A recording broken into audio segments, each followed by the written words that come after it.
Unit 3, Time Value of Money, Lecture 2, The Mathematics of Time and Money.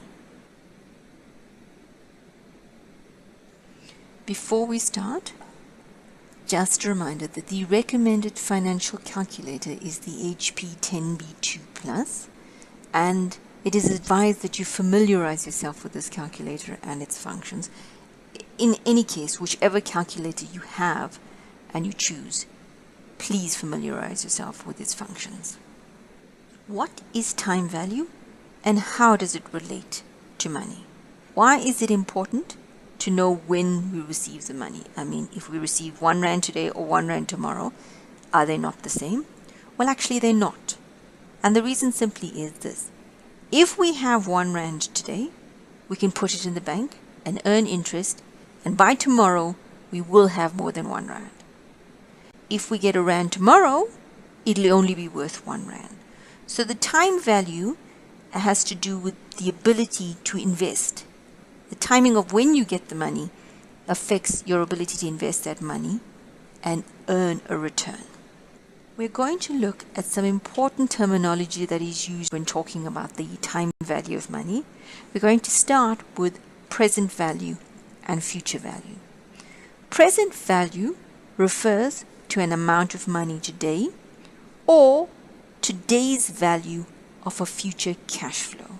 So if we have 500 Rand that we're going to get in 1 year's time, then the present value of that 500 Rand refers to what it would be worth today.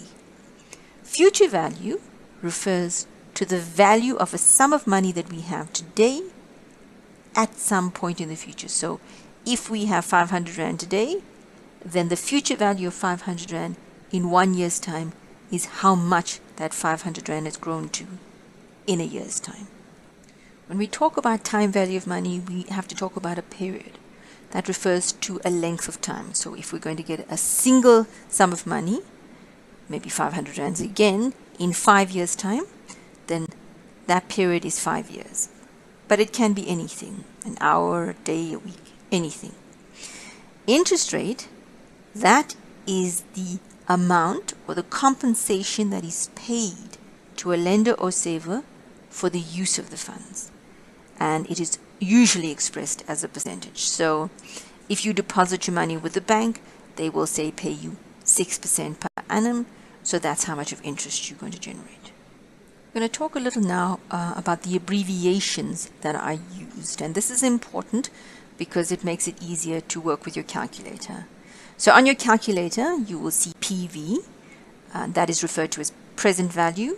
FV is future value. PMT is payment per period. N, either capital or small n, refers to the total number of cash flows or the number of a specific period. And I is the interest rate per period. Timelines. Very simple, very practical.